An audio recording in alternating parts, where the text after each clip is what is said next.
Hey everybody, we don't have a Sunday NFL preview, but here is a Saturday episode where we talk about a lot of stuff in this one. So please take a listen. It's I even go through Top Shot, the NBA fun stuff. Somebody asked me about it, so I signed up and got a little review of that. But I want to give you your picks right up front here on the six playoff games, wildcard games for this weekend, in case you want to get any bets in. Right up front, we got the Colts at the Bills. Give me the Colts and the points on this one. And, while the Bills might win, I don't think they're covering. I think the Colts have a good shot of actually taking this one. We get the Seahawks favored by 3. Give me the Seahawks. I think the Seahawks are just a better team, especially with Goff injured. I think that's the way to go. We got the Bucks at Washington. Washington's getting 8 points here. That's a lot of points to give them. Good defense. Washington could upset the Bucks here. And if the Bucks do pull out a win, I don't think that they're going to cover 8 points. The Ravens -3 at the Titans. While Andrew wants to say that Tannehill is going to win the Super Bowl, I am on Lamar Jackson on this one. Give me the Ravens covering the 3 points. Got the Bears at the Saints. The Bears are getting 10 points. And while I think Drew Brees and Alvin Kamara do enough to get out of Wild Card Weekend, I don't see them winning this game by 10 points. So give me the Bears at a 10. And the last one, this was tough. I found myself almost changing my mind as giving the pick here. Because while I don't love Baker Mayfield as a playoff quarterback, the Steelers have just been pretty bad, in the last 6 weeks of the season. And I don't know whether they cover 6 against this. This is a rivalry game here, and I like the Browns' defense. I like the Browns' run game. So give me the Browns +6 on this one. They could pull out the upset, but I think if the Steelers win, it's a closer game than that. And those are your 6 games. Enjoy the episode. This was a fun one, guys. We appreciate you listening.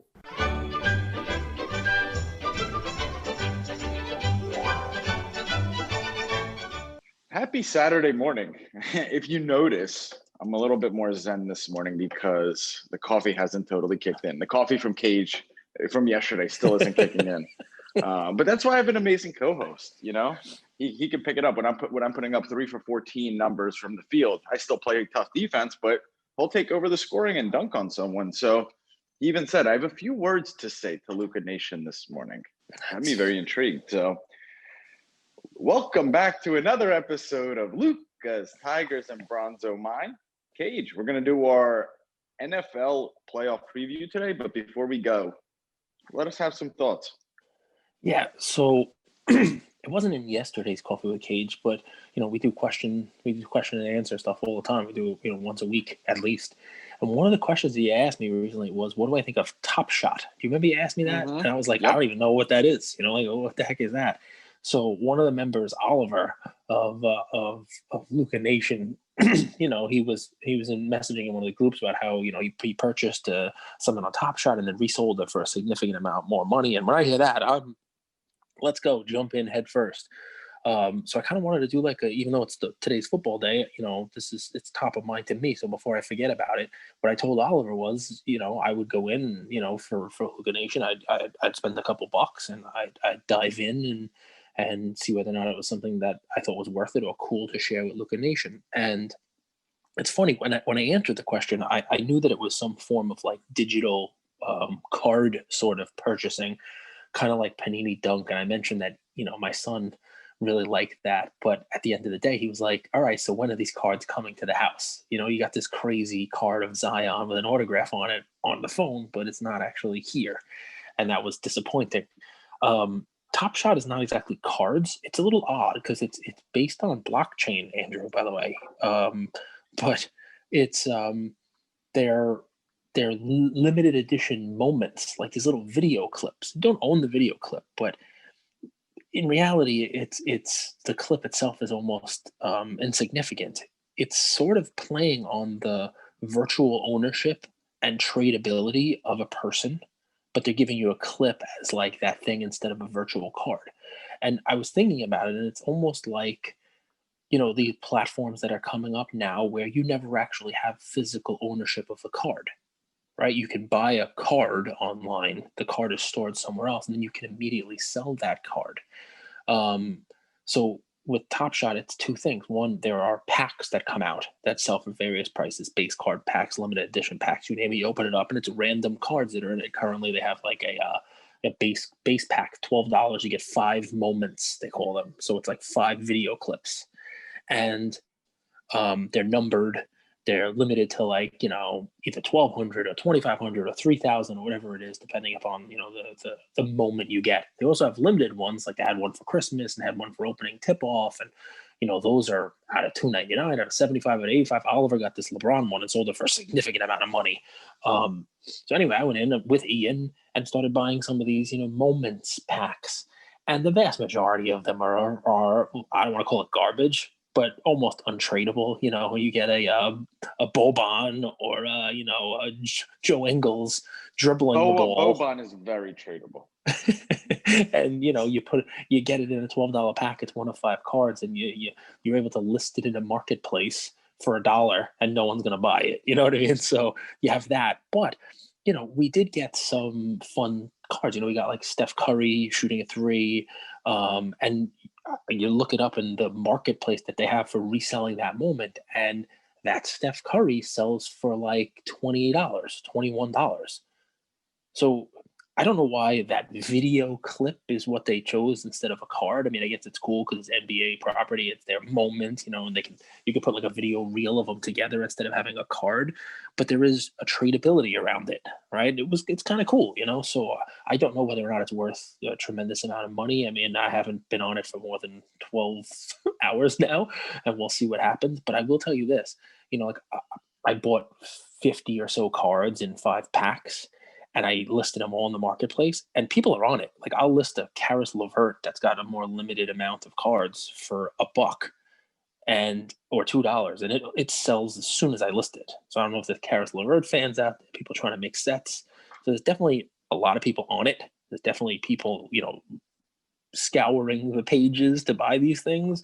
I'll do more research on it. I can't wait to, get on there when there is like a limited edition pack and maybe try to do that. But it's for lack of a better way of saying it, it's yet another way of gambling. That's really all it is, right? Go ahead. Well, Cage, like at first you think this is so dumb. Like that's everyone's first reaction. That's like, why would I pay money for a YouTube video that I could watch on my own, or a clip that I could watch on my own? But if you think about it, right? Jordan dunking, that his 86 Fleer card, right? That really is a video moment. There was a before and after. Yep. There is something to be said about like a still moment versus a video. But if you really think about it, what's the image on a picture? It's a series of still shots. It's a series of moments. Yep. So it definitely has that aspect.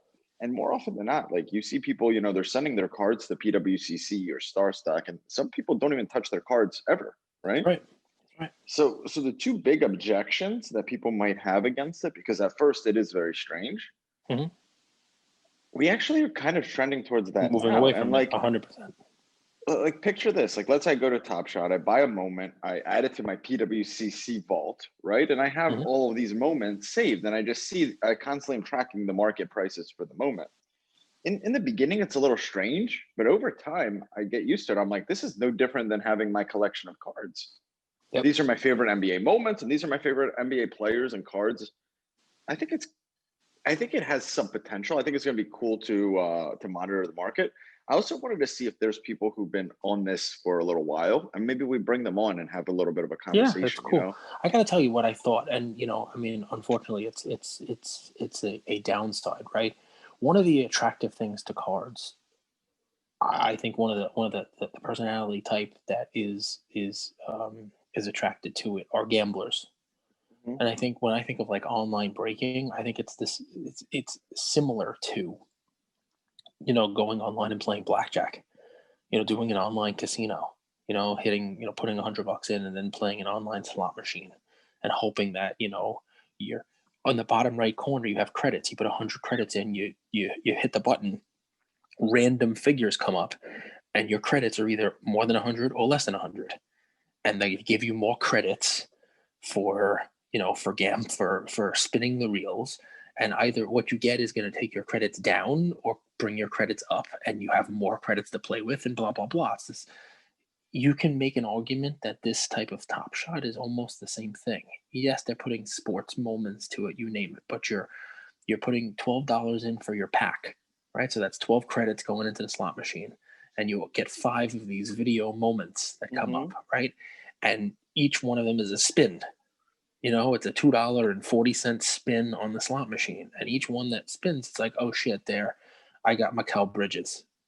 Maybe I'll get $1 back for that 240 spin. Quickly He go hit into the three market. threes in the span of 35 seconds. If they won that game, that would have been cool, right? Well, it would be great. So, but I mean, I don't think anybody cares about that. But No. when they're doing the slot machine of Top Shot, but you immediately put it in the marketplace and hope you can get $1 back for that 240 spin. But if the third spin is Steph Curry, it's 20 something bucks. Or the fifth spin is Luka hitting that game-winning three from the playoffs last year, which I did get in one of the packs. That's like $40. Nice. It's like a $40 like moment. So, There's a Cage, Zion. let Go me ahead, ask please. you, what do you think is going to be what's going to drive value? Is it going to be game winners? Because like the Tyler Hero layup, right? It's kind of a cool play. They won the game, but they lost the series. What do you think is going to be, the legs and arms that hold the value for this? Is it going to be the player? Is it going to be a player in a special moment? Is it iconic? Is it virality? I honestly don't know, but what I thought of while I was doing it was if they keep the moments limited on these guys, or they don't make a million moments for each player, right? And that they do it in series and blah blah blah, then it could almost be like a the Tops Project 2020, where people who didn't get into it in the beginning and can't get those first couple, they're building sets. Something like that could drive, if there's increased demand for it. But honestly, it's a great question. I mean, that's part of, I was doing research on it just because people were asking, but I don't know the answer to it unless what winds up happening is, the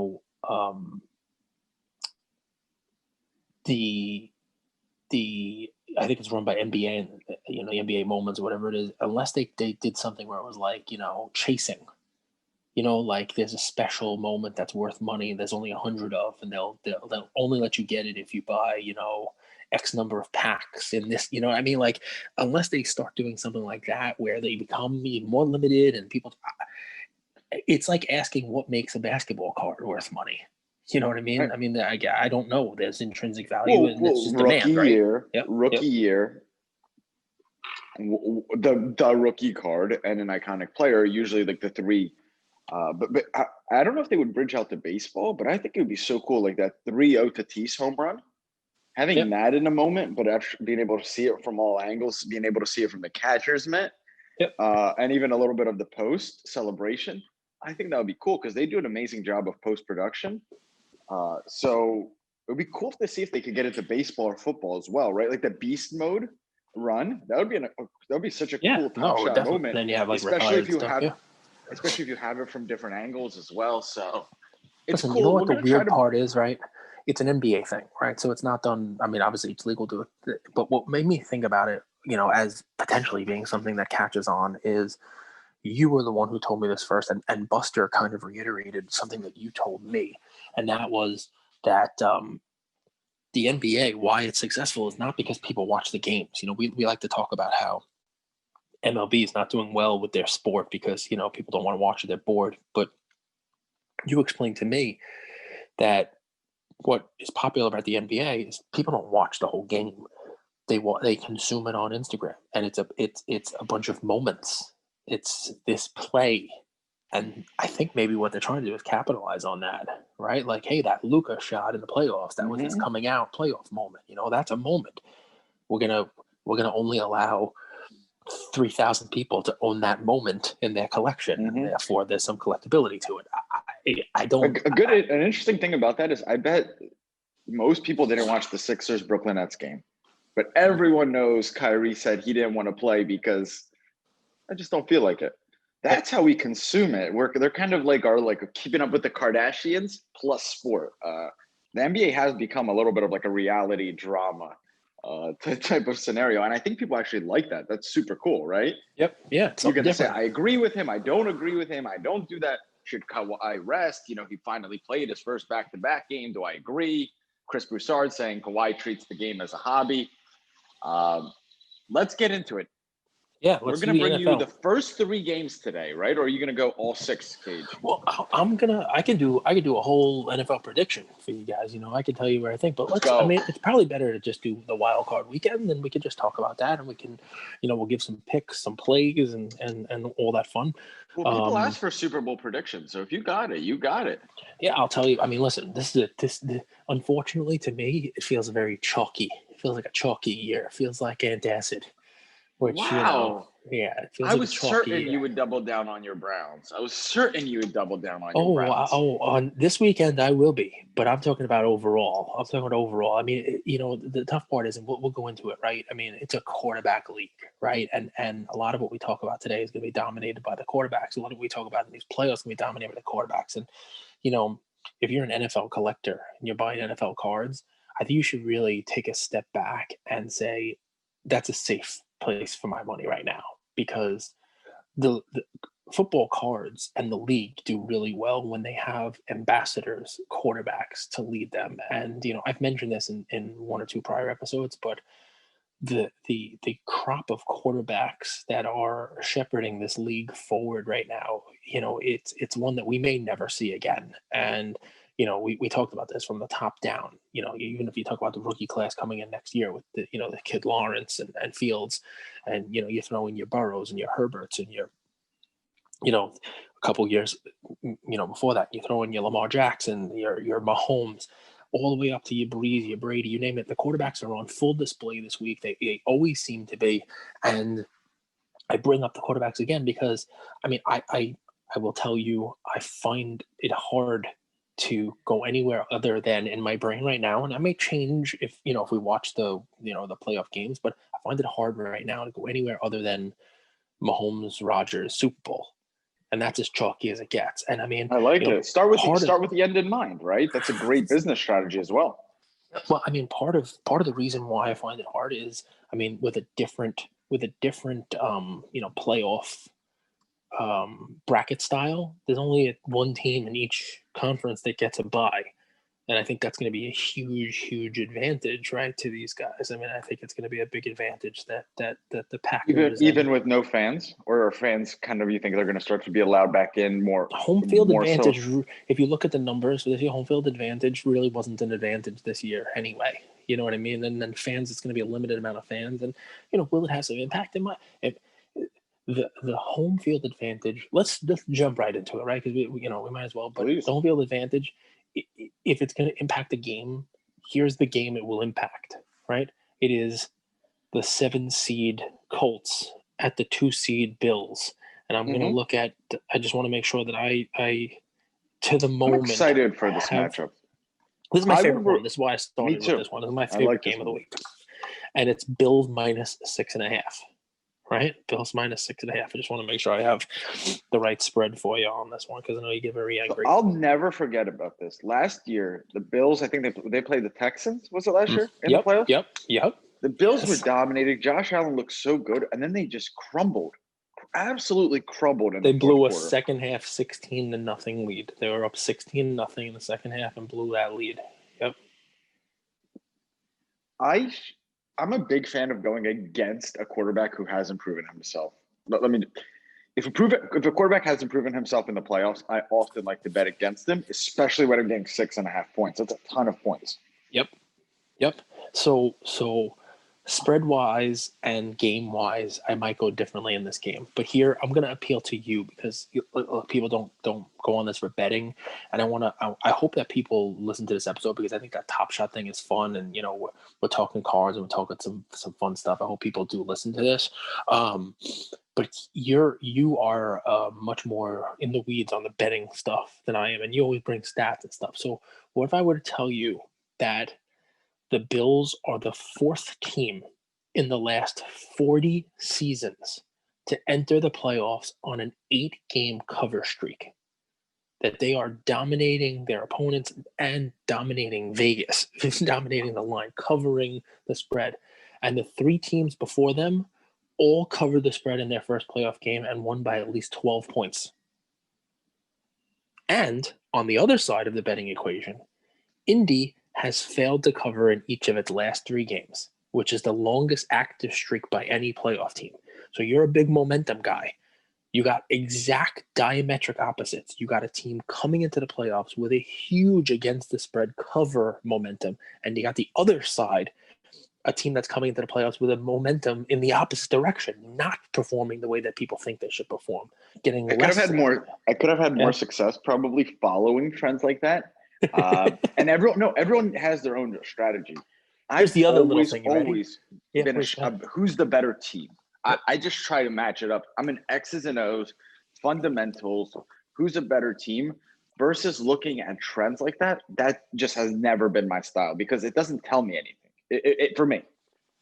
So what if? But I could have had more success if I did follow it. Probably. What if we added to the mix that Phillip Rivers is like the creakiest 39-year-old in the world, and hasn't won a game in the weather that he's going to face in Buffalo since he was like 11 and playing Pee Wee football.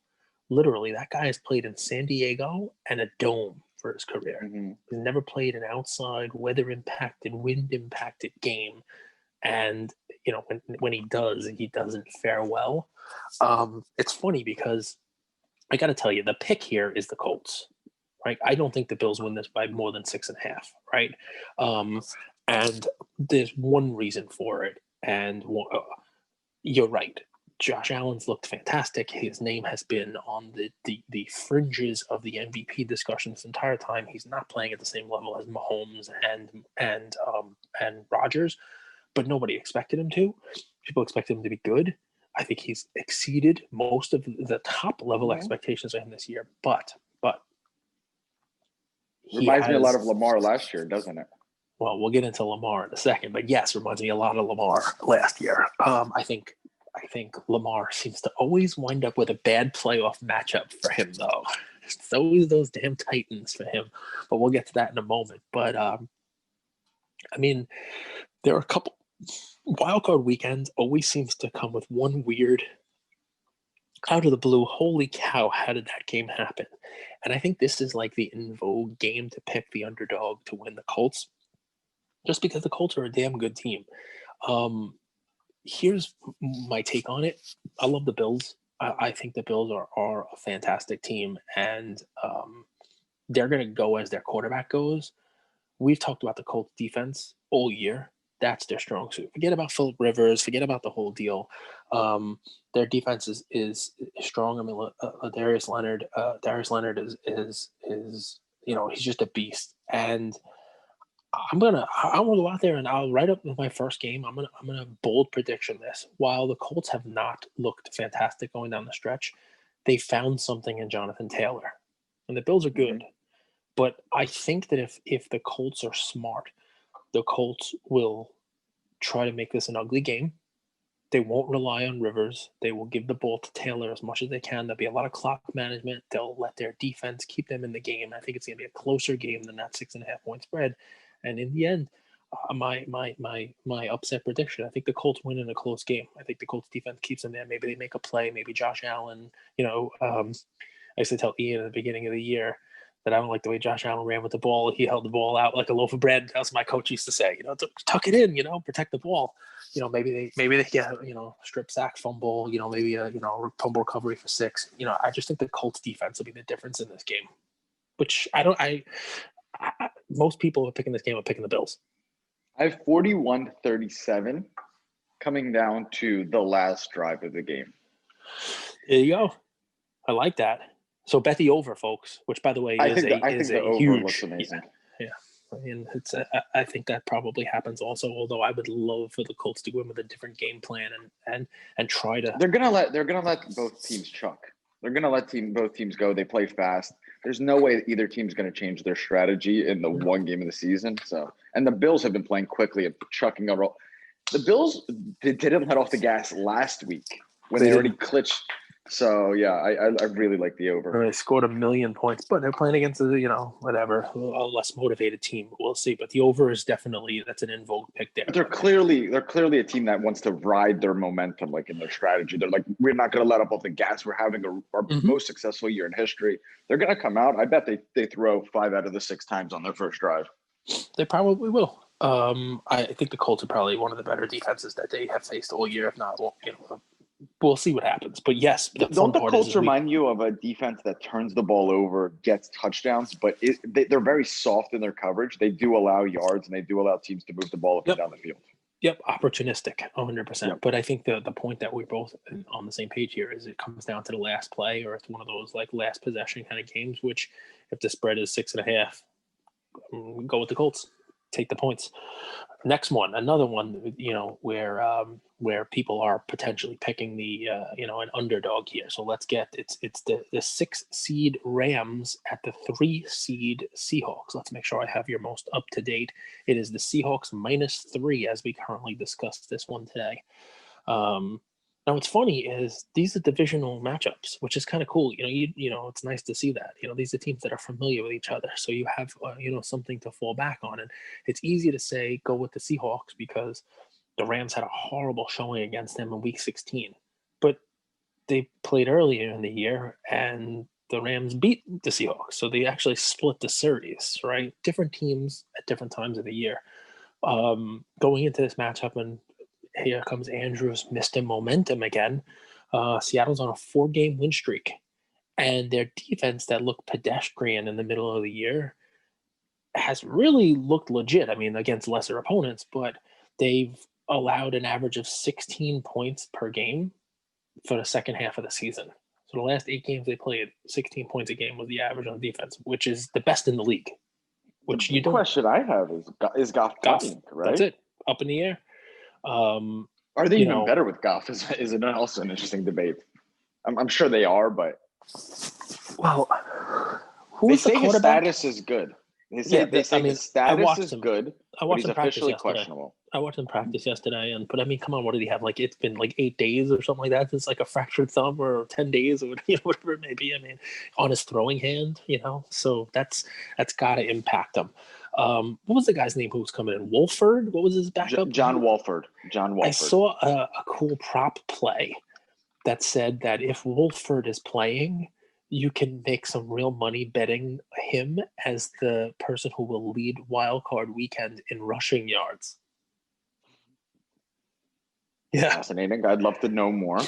Because he had like 50 rushing yards last week, and all of the other running backs are all playing against all the other running backs you would think who could have good games are playing against top defenses.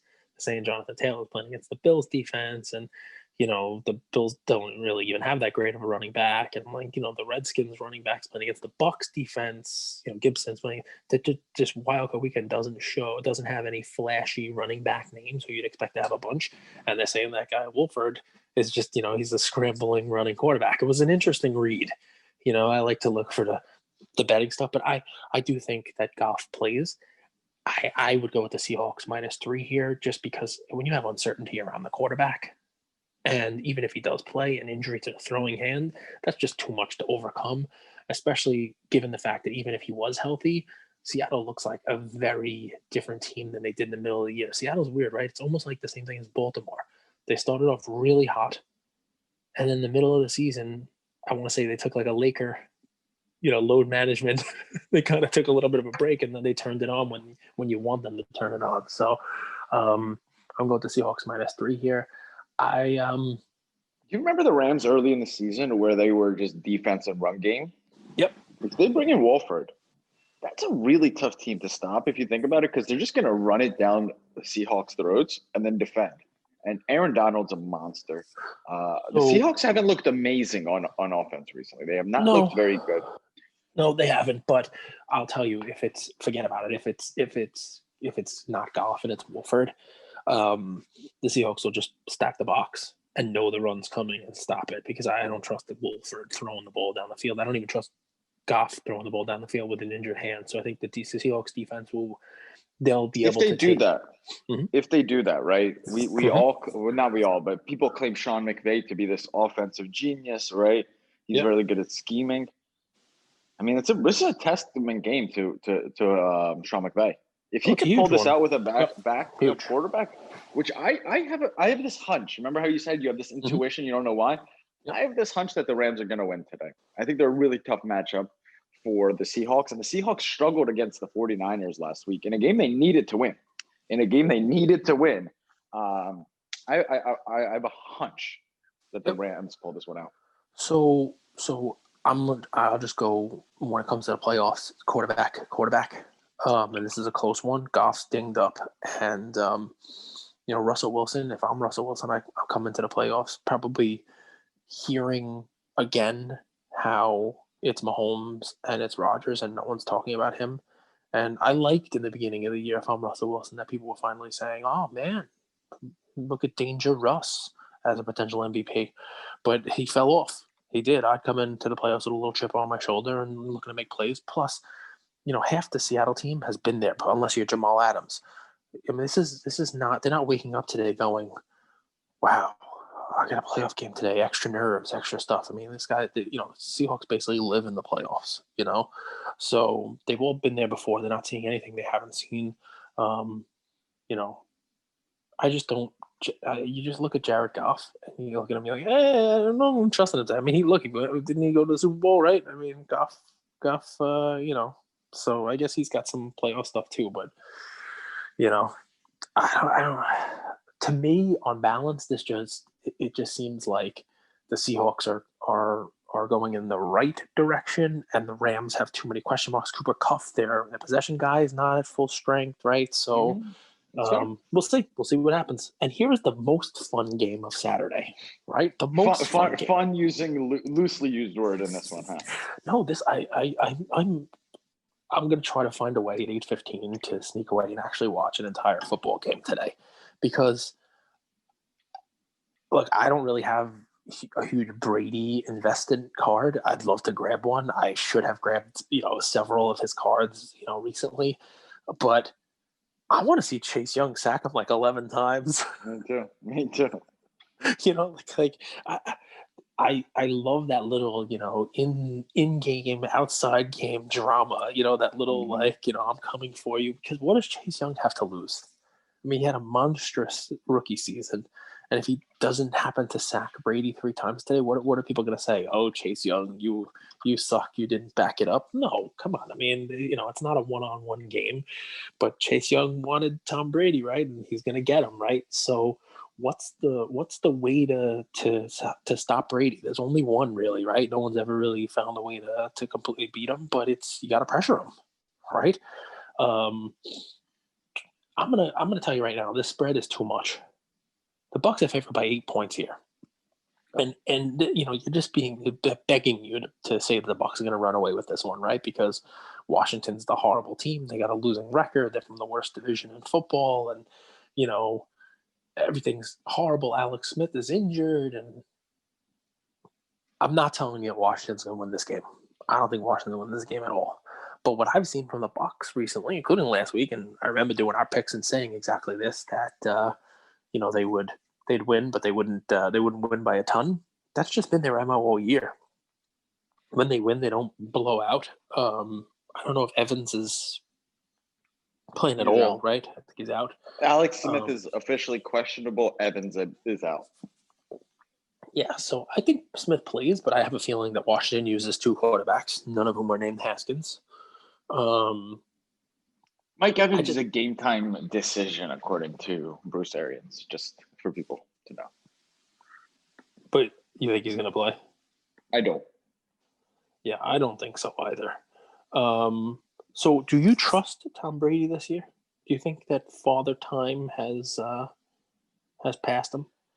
I think a lot of times we look at the coach and the quarterback, but I think a bigger conversation is being had around the offensive coordinator and the quarterback. And he had Josh McDaniels for like most of his career. And that's one of the best offensive coordinators. Every team wants to hire him, and he just refuses to leave. Just I don't trust Tom Brady. Tom Brady looks okay. I mean, he can't throw down the field. He doesn't have the same arm strength.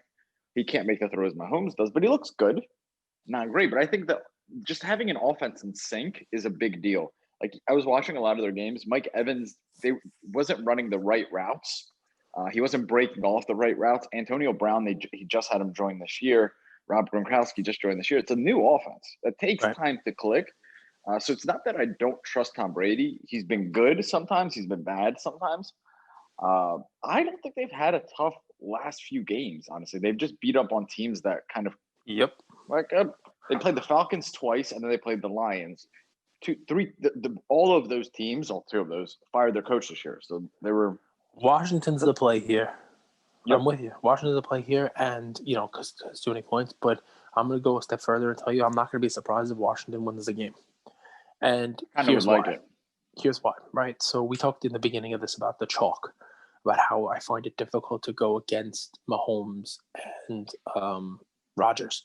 Well, they're in the position that Brady seemed to be in all the time during his career.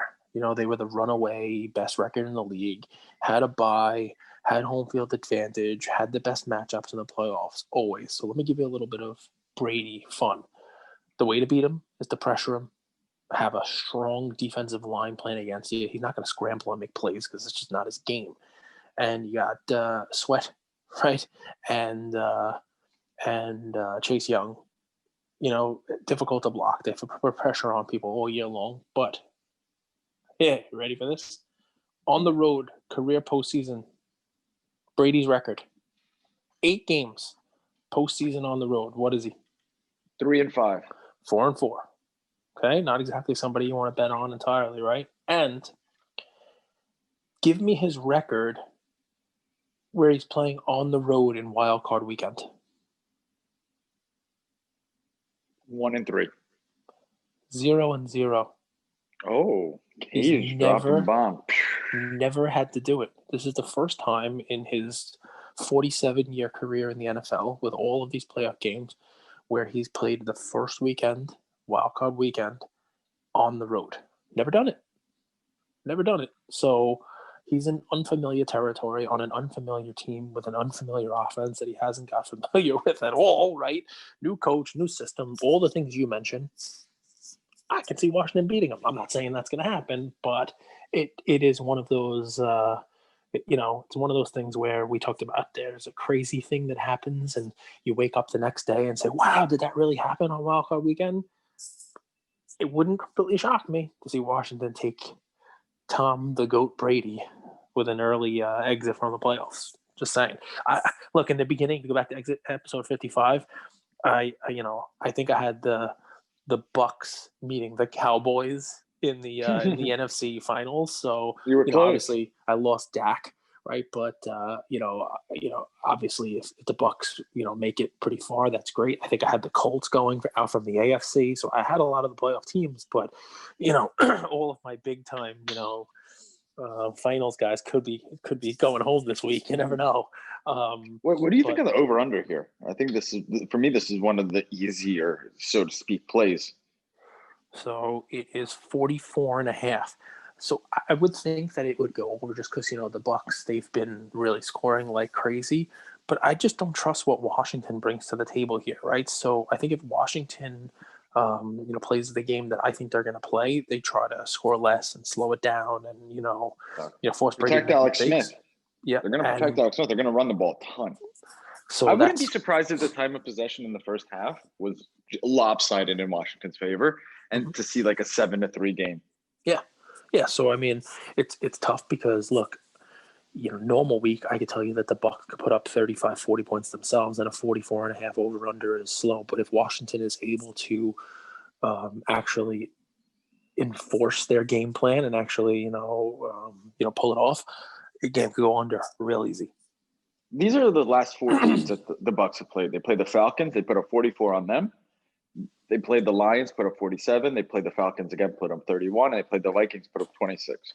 If you guys are listening out there and catching a little bit of a trend here, it seems like Cage likes to do entering into wildcard weekend is kind of buy the undervalued teams, buy the undervalued assets.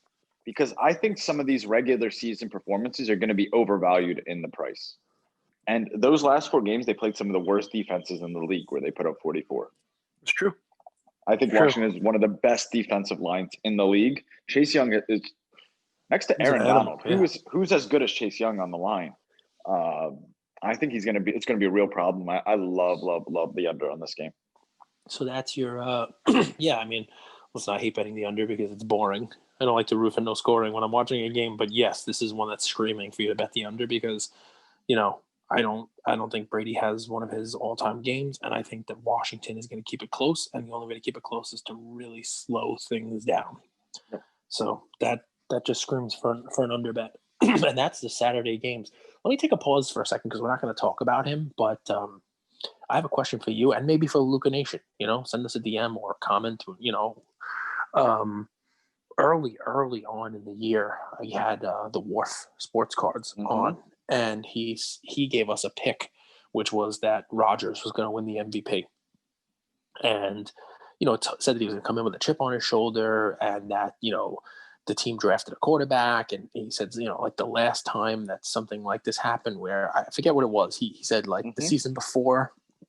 I don't know if they drafted a quarterback or if the season before, like he didn't get enough MVP votes, or the team had a losing record, whatever it was. He said the season after that particular thing happened was when Rodgers went out and won the MVP, and he's one of those guys that really just he needs that additional motivation, sort of like Last Dance, Michael Jordan. I took that personally, like one of those kind of things, right?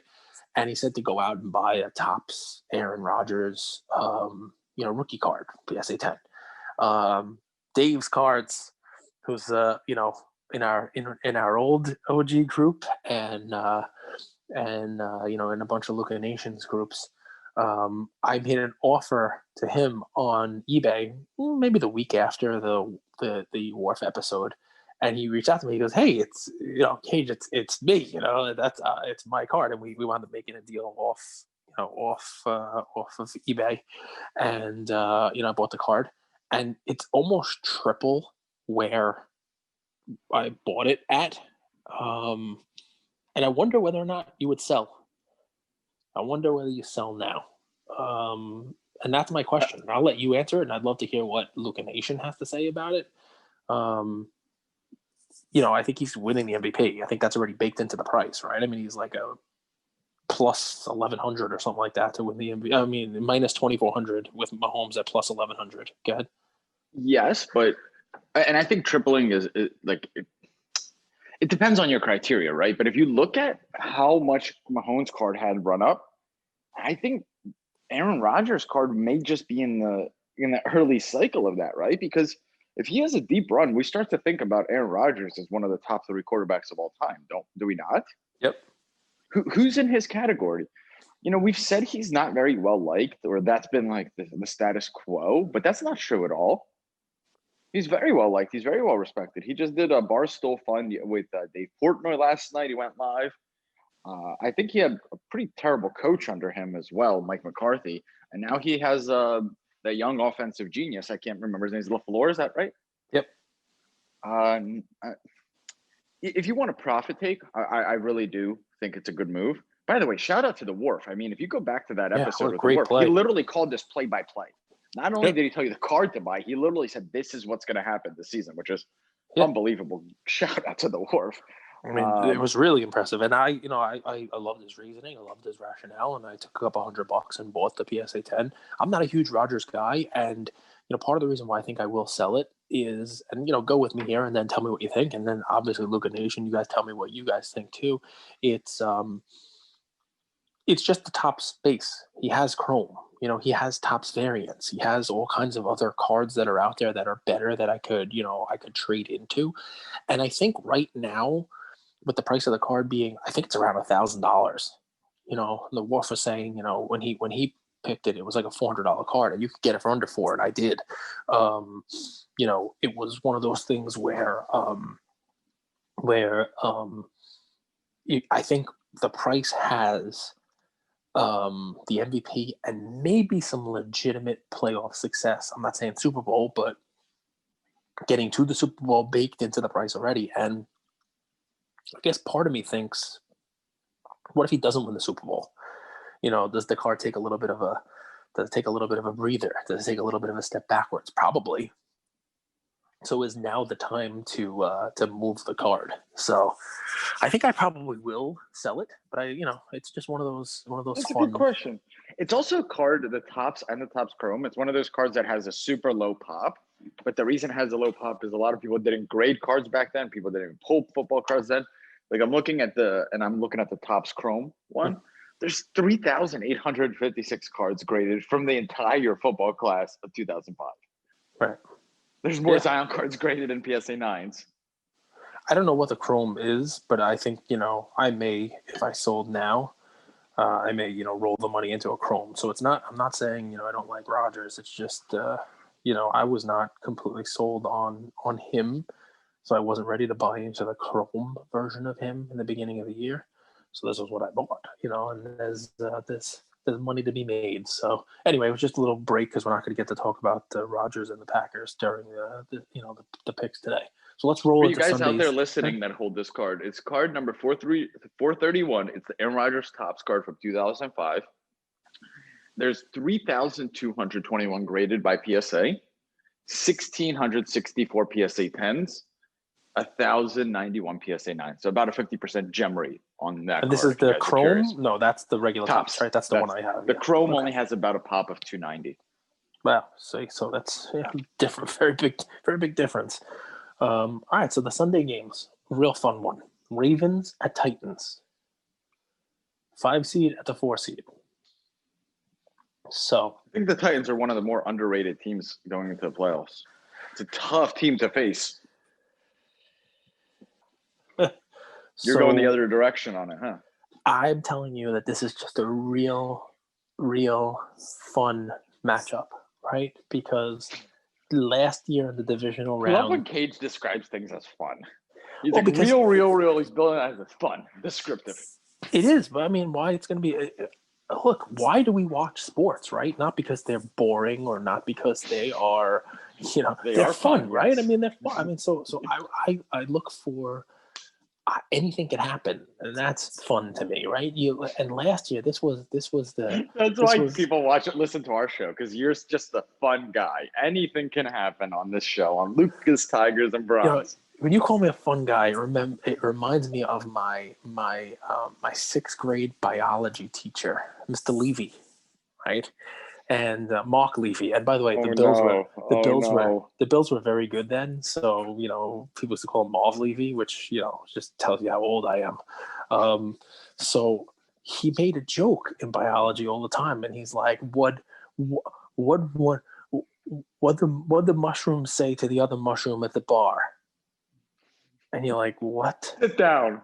So, no, the one mushroom said to the other mushroom at the bar, we should hang out because I'm a fun guy.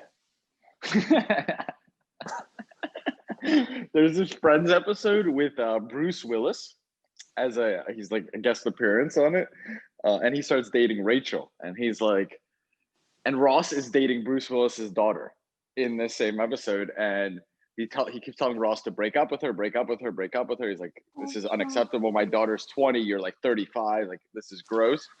And then they sneak into his cabin, and Bruce Willis is flexing in front of the mirror. He's like, Rachel's gonna like you. You're a fun guy. So that's what I think of. Fun guy. Well, but fun guy is plural for, whatever. If you didn't get the biology joke, forget about it. But here you go. Last year, divisional round, Tennessee upsets Baltimore 28-12 as a 10-point underdog. The Ravens played them this year in week 11. Had a chance to avenge that loss, but instead fell 30-24 in overtime. Remember that game? That was a back and forth, crazy game where Derrick Henry broke the run in overtime and won on a touchdown. Third time's a charm. I mean, do we think this is now going to be Baltimore's fun game here? So here's what I will tell you: Week 11, middle of the season, Lamar Jackson, COVID. You know what he's done since coming back from his little COVID hiatus?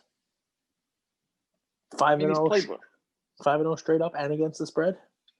Rushed in that 5-game streak for 1,337 yards as a team, which is the most in any 5-game span in the Super Bowl era between Lamar Jackson. Let me read you who they played, though. They played your amazing Cowboys. Mm-hmm. Played the Browns in that thriller 42-47. Yep. And they played the Jaguars, they played the Giants, and they played the Bengals. So a little bit of pump the brakes on those records, but sure. The momentum. So let me throw one more little number out at you here. I love Derrick Henry. I think he's great. He's a fun guy. I don't know whether he's fun. I don't. He might be the opposite of fun. Right? He's scary, I think, is what I would use for him. Right. So, but. I mean, he plays real well, and but the Ravens defense is pretty damn good. But here's here's where I'm going to tip the scales, right? What do you have this one at? Is it Ravens favored in this game, -3.5? I imagine they are. They're three, -3. I like games like this because what they're really saying is, hey, if these guys were playing on a neutral field, these are literally could not be more even teams. Oh no, are they playing at the Titans? No, they're playing at the Ravens. No, they're playing in Tennessee. This is Tennessee. Tennessee won their division. It's at Tennessee.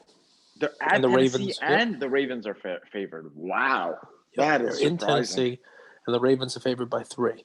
And a lot of it is a lot of it's the momentum. A lot of it is the whole deal. But yeah, recent history would tell you that the Titans seem to have the Ravens number. But here's the deciding factor. I'm going to go with the Ravens. Give me the Ravens -3. I'm going to go with Lamar Jackson, and here's why. That's crazy.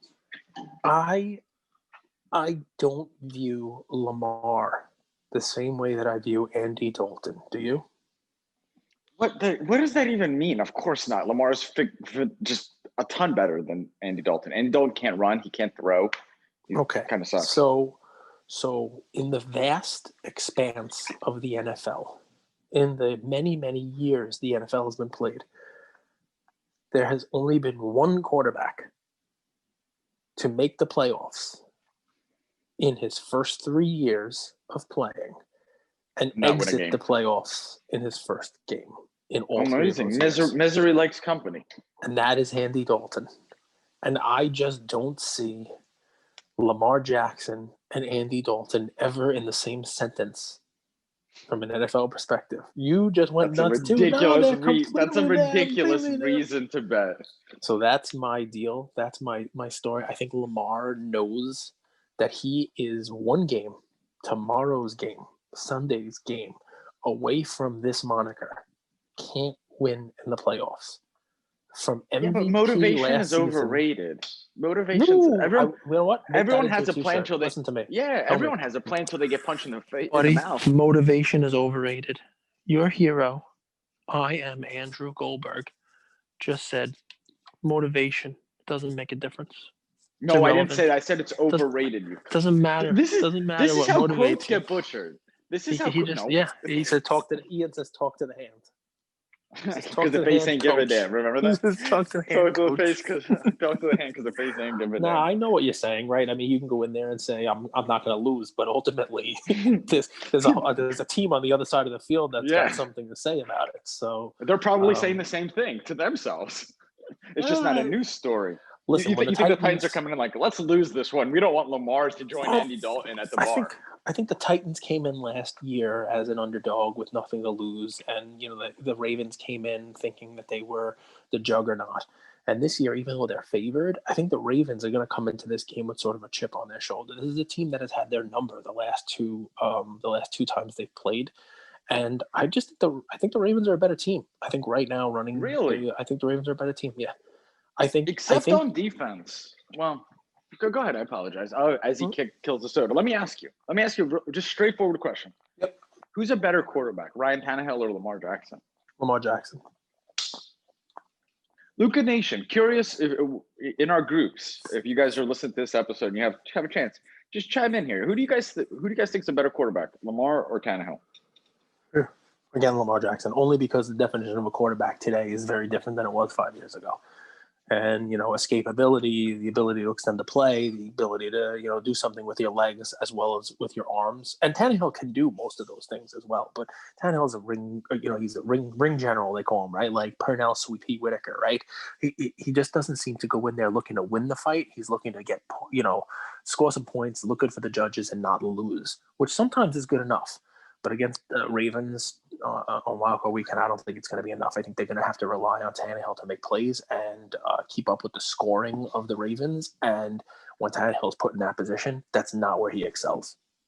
That's it. I mean, that's the full analysis. Also, the one thing that the Ravens have now that they didn't have in the middle of the season and that they didn't have last year, I think they really found something in this kid Dobbins.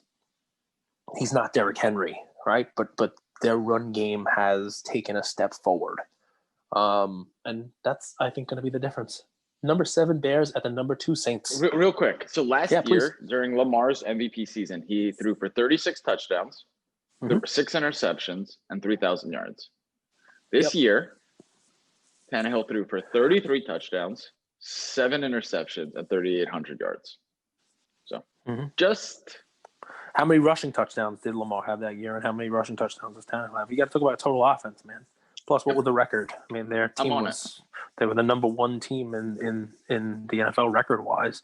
I mean, they obviously got upset in the playoffs, but they the were MVP 11-4 last year. Yep. Is that right? 11-4. Is that right? No, the Ravens. Oh, the Ravens last year. He was 13-3 or something like that. he was 11-4 last year. He didn't play in the final game of the season. That's why. And the Titans were 11-5 this year. Literally a carbon copy. Let's look at rushing. The Ravens record last year was that low, really? I'm just looking at Pro Football Reference. I'm looking at the records. Yeah, I mean, 13-2. I apologize. 13-2 last year. Yeah. I mean, 11-4 this year. They were top seed, man. They were, the Titans had just snuck into the playoffs. I mean, he was MVP. They were like the one seed. They were favored to, go into the playoffs, and the Chiefs beating them was sort of like an upset last year. I mean, they were a juggernaut, the Ravens, last year. He deserved that. He deserved it. He was doing stuff on the field that I'd never seen anyone do. And he took a step back. But Lou Janou is going to be upset that I compared Tannehill to his boy Lamar Jackson because he couldn't be more excited for this game. Listen, I am not, and we do this from a card perspective, I am not telling you to go out there and mortgage your house and buy Lamar Jackson cards, right? I'm just saying that I think they win this week. I don't think they have anything for a team like the Chiefs this year. I don't think that Lamar Jackson has any real longevity in the league because when the speed goes, I don't think he has, honed his craft and become a quarterback that can throw the ball. I think he's got a great combination of skills, but his game that's not set up for a long run in the NFL. So moving on to Ryan the Bears. Tannehill had 7 rushing touchdowns this season. Yep. Last season, Lamar Jackson had, take a guess, how many rushing touchdowns? 8? 7. Okay.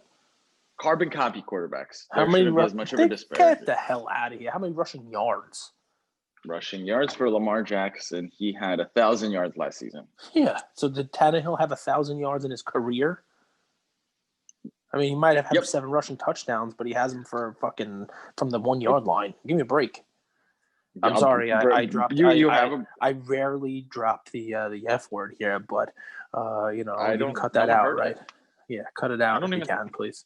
Because I don't want to have. We have one bad YouTube thing. My kids are here looking at me like, did you just? But when you say something ridiculous like they're carbon copy quarterbacks, Lamar Jackson and Ryan Tannehill, that is weird, according to Ian. Okay. We'll see. I get your point. Tannehill is underappreciated, and I think Lamar is over. I get it. I think he's overrated. I think they're very similar. Very similar. You could swap them out, and they'll have very similar records on those teams. Literally, if you do a swap. Right. So I'm going to tell you, we're going to put a relay race team together. And there are 2 guys standing against the school wall to run the last leg of your relay team. And you get to pick Lamar Jackson or Ryan Tannehill. You're telling me you're going with Tannehill because it doesn't matter which one you pick, right? I mean, they're interchangeable parts. Yes, that's exactly what I'm saying. You articulate better than I ever could, so I'm lucky to have you. They're interchangeable parts. You took the thoughts right out of my head. That's exactly Tannehill. Right. Tannehill probably drops the baton. Did you just hang up? I'm pretty sure, Luca Nation, that I've upset this guy so much that he has removed himself from. Now he's texting me that he's got a little laughing stuff. Oh my goodness. Anyway, guys, listen, it is quite clear that my friend and co-host here has a man crush on Ryan Tannehill. And that's perfectly okay. I mean, we're perfectly all right with him thinking that Tannehill is attractive and thinking all that fun stuff. But doesn't change the fact that while it'll be a close matchup today, the Ravens will prevail. Let's say you're playing wall ball at lunch. Wall ball. Who do you wall ball? Do you want Ryan Tannehill or Lamar Jackson? Let's keep moving. I'm just joking. There are very few things that I would pick Ryan Tannehill for over Lamar Jackson from an athletic perspective. All right, that's How about hitting a target accurately? what are we using to shoot at the target? A football. His arm or Yeah. like a And 45? it's one of those things where both of them throw and you're sitting at the top and you fall into a bucket of soda. Who do you want throwing the ball? You get unlimited soda for life. I don't know that Tannehill is the most No. accurate I don't need thrower any lawyer talk. Pick one: Tannehill or Lamar Jackson. If they hit the target, Cage gets unlimited soda for life. All flavors, all brands. Ooh, like a freestyle machine. Got him. Let's keep moving. It's going to be Tannehill. I think you're right. I think for accuracy alone, I think we're going to have to do with Tannehill. Lamar is not the most accurate of quarterbacks. You're 100% correct. You have got me. I'll change my pick, everyone. The Titans are going to win this game by 3 touchdowns on the back of Ryan Tannehill's rushing yards. You got it. You got it 100% because they are interchangeable quarterbacks. Number 7, Bears at the Saints. The Bears, I can't believe they're in the playoffs. You remember when we talked earlier this week and you were like, the Bears? like the Bears made the playoffs? And I was like, yeah, man, the Arizona Kyler Murray's choked. They choked their way out of the playoffs and the Bears found their way in. So I think the most surprising thing here is the spread. While I expect the Saints to win this game, they're a double-digit playoff favorite, which you don't see that often, right? I mean, you usually don't see a 10-point spread in the playoffs, especially for the Saints, who, let's just talk about. And I know you say we got recency bias and that I look at these momentum things a little too much, but I have to give them, right, because if people are using these to bet, I want them to know what they are, how they are going in. But over the last 2 years in the 3 playoff games that the Saints have played, which tells you they haven't really had much luck in the playoffs the last 2 years, because that means they won 1 and lost 2 to have 3 playoff games. They're 0-3 against the spread in the postseason in the past 2 years. So they haven't covered a playoff game in quite some time. And the Bears are 500. What you think? Oh, a playoff team, 500. They don't belong there. Early exit. They're just happy that they made it and they're going to escape. But do you know this? That since 2000, playoff teams that made the playoffs at 500 or worse, and this could apply to the Redskins as well, are a perfect 7-0 against the spread in the first playoff game.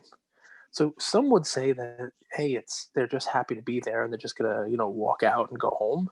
The other way is, hey, guys, wipe the slate clean. Wipe the slate clean, right? It doesn't matter how we got here. We're here.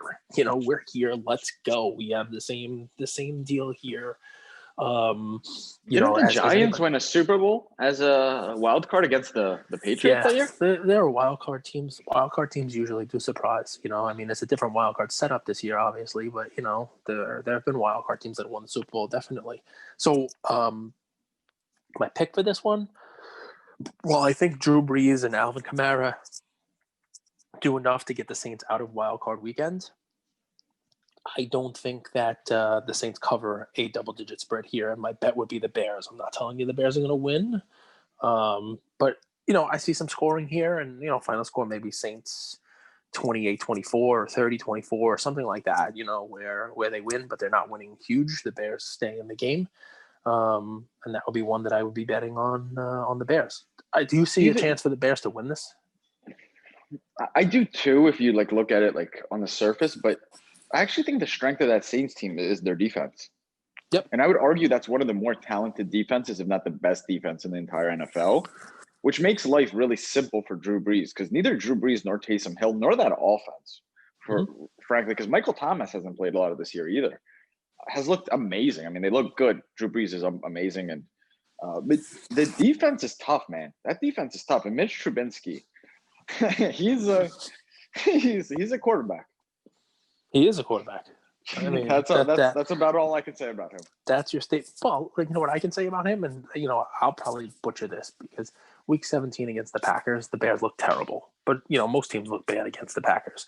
But in the 4 games leading up to that, I think the Bears kind of went for broke. They kind of said, look, let's see what we have with Trubisky and let's see what we have with this offense and let's see whether or not, this is the way we're going to go. And they scored 30 points or more, I think, in all 4 of those weeks leading up to that Packers game where they were just embarrassed. And the Saints and the Packers are similar teams, so that's why I think the Saints, win. They got good quarterback play, they got opportunistic defenses. They have a lot of weapons.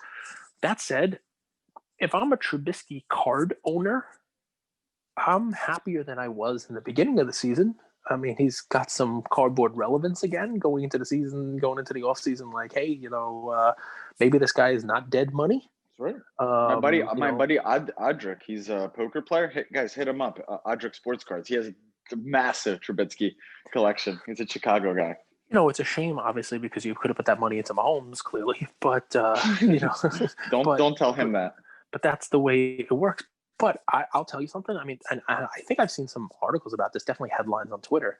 Trubisky's lobbying the coaches to kind of open up the offense. And if there's a team you got to open the offense against, it's the Saints. I mean, the Saints are going to go out there and try to put up points on you. So, while I don't think the Bears advance, I also think Trubisky doesn't embarrass himself and probably does enough. There's probably a couple plays out there where people are like, okay, this guy can play. It's a playoff game. And, maybe a little bit of momentum / positive thoughts about Mr. Trubisky going into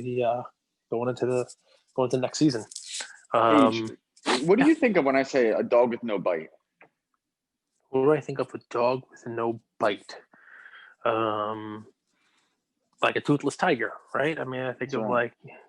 So me. It's me. My bark is worse than my bite. It's like me. I'm a big tough guy.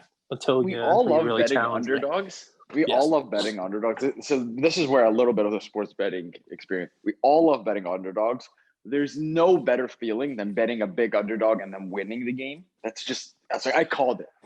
But then you learn over time. There's 2 different types of underdogs. There's underdogs that the only way I can describe it is have a bite or don't.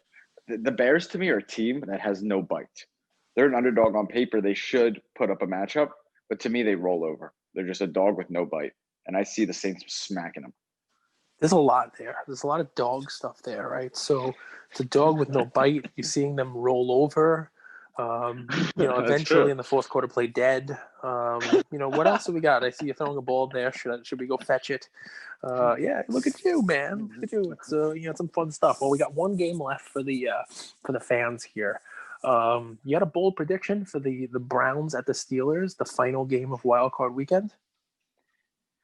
I actually wanted to bring in a guest celebrity for this if Ian's around. He's been on Claypool all year. Ian. And he called, he predicted What do you think of the Browns-Steelers game? Yeah.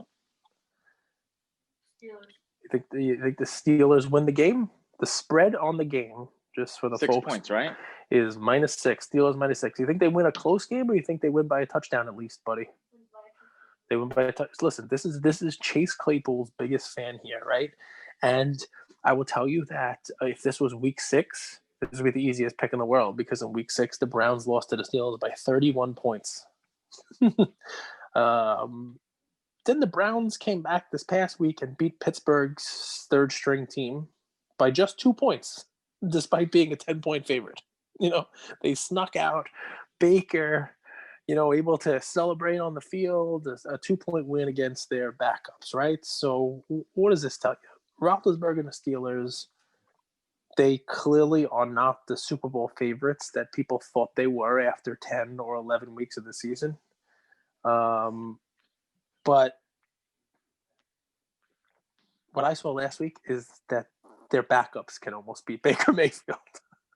So the Browns are going to be playing a very different team. I'm a Baker guy, and I'm happy they made the playoffs. But Baker is he's not a notch below the rest of the quarterbacks that are in the playoffs here. He's 2 notches below.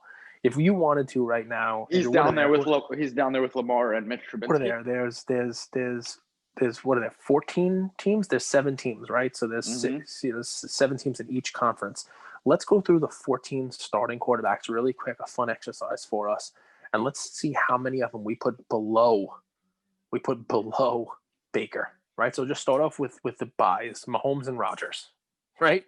Are we putting Baker ahead of any of them? Nope. Let's keep moving. No, let's keep moving. Your battle of the QBs of Ryan Tannehill and Lamar Jackson. Are we putting Baker ahead of either of them? Nope. Nope. So we can keep moving. We have Josh Allen and Philip Rivers. Okay. Josh I'll Allen, put him Philip above. Rivers. He's better than Philip Rivers. Philip Rivers sucks. Get out of here. Are you insane? you like the way Philip Rivers throws, huh? That's your style. He's a window thrower. Do you know what that's from? You know who says he's a window thrower? That was Mike Francesa. You know, Mike and the Mad Dog. Dude, we need to get Mike Francesa on the show. That would be a hoot. People made fun of him. He said, I like Philip Rivers. You know why? He's a window thrower. He throws through windows. He's a window thrower. That's what he calls. He's a window thrower. You put the ball in a window. He's a window thrower. You're like, what the hell is this guy talking about? What's a window thrower? And then you have Boomer Esiason, and it was Craig Carton at the time, and they make fun of him. He's like, you window thrower. So, but come on, you put Baker. Mike Francesa is the epitome of New York sports. Ruining the whole deal. So, yes, he's not better than Breeze. And so, Washington, is he better than Alex Smith? Possibly. That's tough. Alex Smith has a lot of good karma, good juju, I feel like, on his side. So, point being, you can make an argument. Rams? Is he better than Goff? Yes. No. You think he's better than Goff? Goff is terrible, man. Do you watch football, or do you just like look at Goff's girlfriend's pictures on Instagram and you're like, this guy must be amazing at quarterback? Okay. This is very scary. Are you in my phone? How do you know this? We have a shared Luca Nation account. Oh yeah. You did see I followed her. Yes. I apologize. So here's the deal. He is a playoff quarterback, but he's not a good playoff quarterback. He made the playoffs. That's a great step ahead from where he was last year. But I just don't think that Baker Mayfield is going to have enough to beat a playoff Steelers defense. That's just I just don't see it. And is Stefanski not even going to be able to coach, right, with COVID? Right, he's not even there, right? I mean, it's like one of these kind of disappointing because he's the coach of the year, no doubt in my mind. You know, and also the COVID stuff going on all over the place. You know, I said he was the difference maker. You know, obviously they'll try to put their game plan in, but come on, give me a break, right? When the Browns make the playoffs,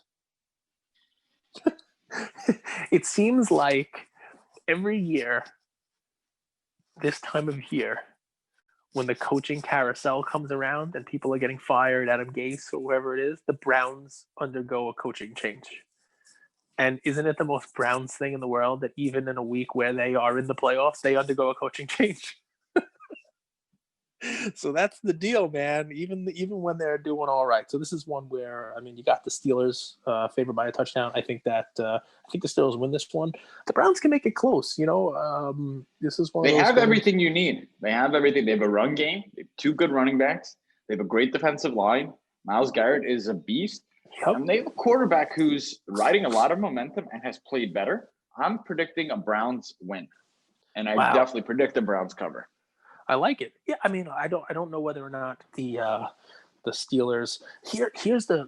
It's so funny, right? I left this one for last, not just because it's the timing one on here. I've been on the Browns since day one, since before day one. I like the Browns. I like Baker Mayfield. I love this matchup. I think if they were playing against anyone else in the playoffs, I'd say go against them. But the Steelers, they just look bad. They look really bad recently, don't they? I mean, they just, if I'm going to go with my momentum plays, the way that I did all the way through this stuff, like the Steelers have one win in the last 6 weeks? And they risk finishing the season like 0-6. And it was like one of these like really crazy, who they beat, the Colts, right? It was like a come from behind win where the Colts just basically collapsed in the second half. The Colts had their number the whole time. I wouldn't be surprised if the Browns won this one. I'm going to go with the Browns. Give me the 6 points. I don't like Baker Mayfield, but I don't think that the Steelers have any real momentum going into this one. That's your deal, right? So there's your wild card weekend, guys, and we hope you enjoy your picks on this one and some of that Top Shot stuff. If anybody goes to Top Shot and joins that and has some fun with it, let me know. I'd love to. I think there's a way to gift cards to people. I don't think they let you like trade But I think you could probably like, hey, if we talk offline and it's like, I'll trade you this one for this one. I think you could send it as a gift. So I guess as a way to trade the moments. I have no idea. I'll have to, like I said, I'm only a few hours into the account. So Love what it. about you, man? You got any We'll get. weekend? You got any weekend love for Luca Nation? Any great picks, points, I plays? do. I have a play. It's a player. It's actually his card is not going to be readily available, nor do I think he's necessarily a star stock play. Though I do think it's worth monitoring this card on star stock. Anthony Edwards. Anthony Edwards is on the worst team in the league. The team's good. The Timberwolves might be historically bad, in my opinion. Karl Anthony Towns out for an extended period of time. D'Angelo Russell, it seems like everywhere he goes, he loses more games than he did the year before. But Anthony Edwards is a stud. He is a beast. He is confident. He is funny. He is swag. He reminds me of Tyler Hero in a lot of ways when it comes to the swagginess. And I think he's a player to monitor. And the way I would do it is if you guys go back to the Bro Namath special, remember we talked about what's the best way to buy gradable cards the week of the release. So I would gear up to have some money available. And when Prism NBA releases, I would snag this guy's cards up. I would send them to PSA.